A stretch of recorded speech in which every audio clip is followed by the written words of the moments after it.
What's up everyone, welcome back to another What If video. Last time, we left off with Nappa's arrival on Earth. While he overpowered the Dragon Team, there still was a way to defeat him through strategy. Thanks to some quick thinking and help from Tenshinhan and Piccolo, Nappa was dealt with by being sealed away. However, this doesn't bode well at all, because now Vegeta is coming to Earth, and apparently he's much more powerful than Nappa, and they were barely even able to damage Nappa. With a new threat arriving on Earth in 1 year's time, the team now has to prepare and find some way to defeat this Saiyan menace. Let's set a like goal of 2,500 likes for this part. And with that out of the way, let's pick up from here. So with Vegeta on the way, the group really only has one response for it. They have to train and prepare somehow.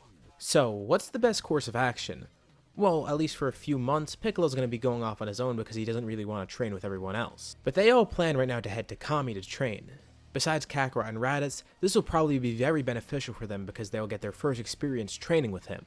Kakarot and Raditz decide that they're going to train on their own as well, but first, Kakarot and Chi-Chi discuss something.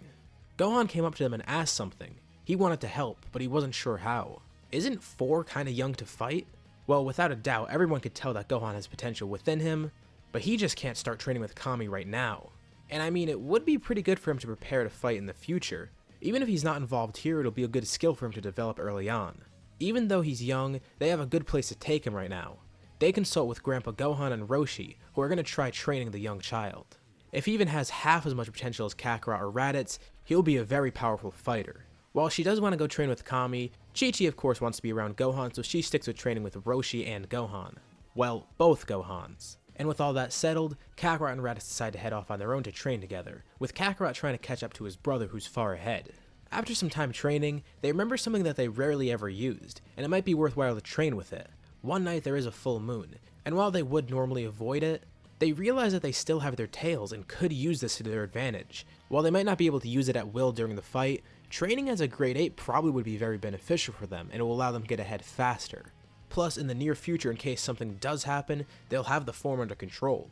Whenever the moon is full, they decide to use it as an opportunity to train. Of course, it's not full all the time, but whenever it does become full, these nights are probably the most beneficial for their training. Plus, they do learn how to gain control of these forms. And as more time passes, Gohan eventually finishes with his training as well, and he decides to go see Kami alongside everyone else, including Chi-Chi. Roshi and Grandpa Gohan decide to tag along as well, wanting to see how their students perform, since everyone there is basically their student. And even though they are kinda behind in terms of power, they do want to help a bit. So even if they don't expect to be fighting on the front lines, they could at least participate in some of the training to coach people, and even see what Kami's up to. Kakarot and Raditz are seeing diminishing gains over time, and they decide to consult Kami to see what they could do next. Kami already knows that if they train here on the lookout, they probably won't see much gains either. Kami does have one idea though. Maybe they could see King Kai, and possibly training with him will really help. The only issue is though that King Kai probably won't be accepting visitors, especially if they're not dead. So he decides to ask. Knowing the situation on Earth right now, King Kai surprisingly accepts this, as long as they're able to cross Snake Way. Kakarot and Raditz head up there, each eating a senzu bean so they're filled up while they fly across Snake Way. Yeah, they're not going to be running this, they have flight by now and this is the fastest way. So in a few days, they arrive there, and once they make King Kai laugh, they're granted access to train on this planet. Now, it's time for them to get adjusted to 10 times gravity and learn some new techniques from him. Back on Earth, everyone continues their training as well, growing much stronger while they train with Kami. Of course, it's a huge adjustment for Gohan, but as for the rest of the humans, they're seeing some really great gains. And one of the biggest things here is that they actually have Chi-Chi there as well, so they have an extra fighter. And while they're not training too much, Grandpa Gohan and Master Roshi are doing something similar, seeing if they can empower themselves anyway and help the group. Let's fast forward a bit, about a day before Vegeta arrives on Earth. Kakarot and Raditz are rushed back from King Kai's planet, having completed their training for now. They also do need to get back on Earth before Vegeta arrives, so they thank King Kai and leave the planet, being able to get across Snake Way really quickly. Unlike Goku in the original story, these two aren't going to be late coming back to Earth. With 2 of them there, one of them most likely would bring this up so they would know to leave early on. And that means it's time to cover some power levels. Yay! Question mark. As for Raditz, he's the strongest of the group with a whopping power of 6,000. Kakarot's not far behind at a nice 5,500. Piccolo stays relatively the same at 4,000, which is a little bit higher than normal. He didn't have to spend time training Gohan and he was always focused on himself, so it allowed him to get a little bit ahead. Moving on to the humans, Tenshinhan is at 3,500, Chi-Chi's at 3,000, Krillin's at 3,000, and Yamcha is at 2,000. Below that, we have Kid Gohan, who surprisingly is equal to Yamcha here at 2,000 as well, followed by Chaozu, Roshi, and Grandpa Gohan, who are all 1,000. While individually they won't do much against Vegeta, combined, they outnumber him and might be able to overpower him somehow, but it definitely will be tough. They wait preparing for Vegeta's arrival, and they eventually sense him coming closer to the planet.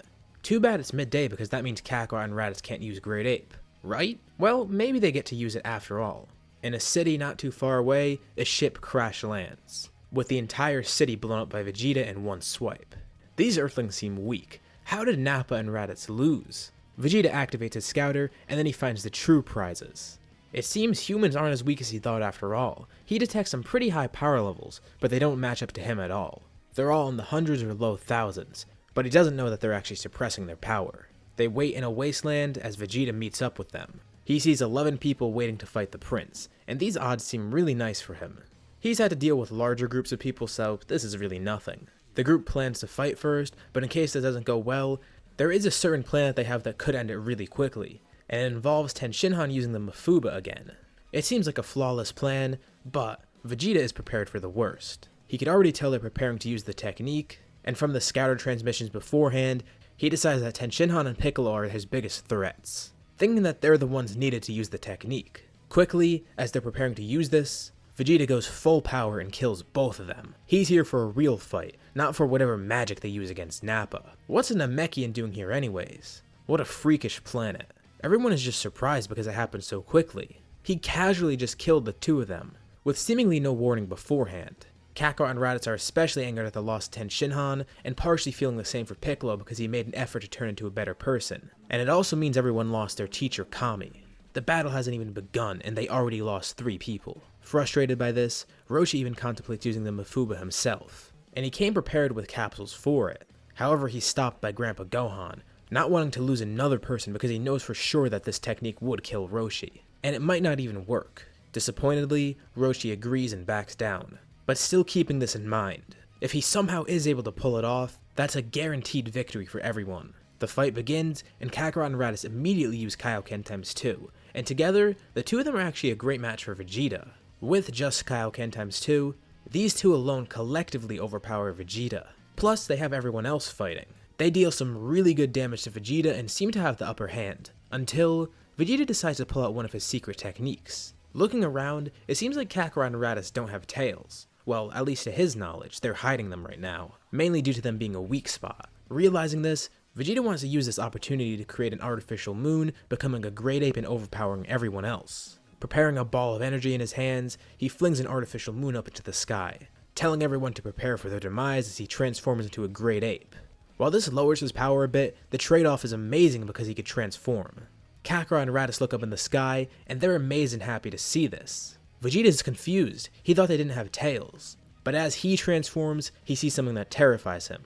The two of them reveal their tails to Vegeta as they also transform in response, telling Gohan to shield his eyes so he doesn't transform too. Now as a great ape, Vegeta's in a sticky situation. Not only has his power been lowered by creating the artificial moon, but he has to take on 2 great apes now. The upside here is that they can't use Kaioken with Great Ape because they never thought they'd ever do this, and they don't know how they would accomplish that. So Vegeta is still at advantage in terms of power, but there's a bunch of other fighters around him as well as the 2 Great Apes that he's currently fighting. He tries his best and they fight well against him, but Vegeta is causing some real havoc. Thankfully, all the humans have a plan. Knowing the tail is a weak point, they decide to attack it, thinking it'll hurt Vegeta a lot. Krillin launches a massive Destructo Disc, but Vegeta jumps over it at the last second, confused as to how they knew that the tail is the weak point, and how cutting off his tail would turn him back to normal. As he's midair, he feels a sharp pain in his tail, as another Destructo Disc is launched his way by Chi-Chi. What, you think she wasn't going to learn a technique like that when training? I mean, come on, the thing's broken, so she's going to steal Krillin's spotlight here.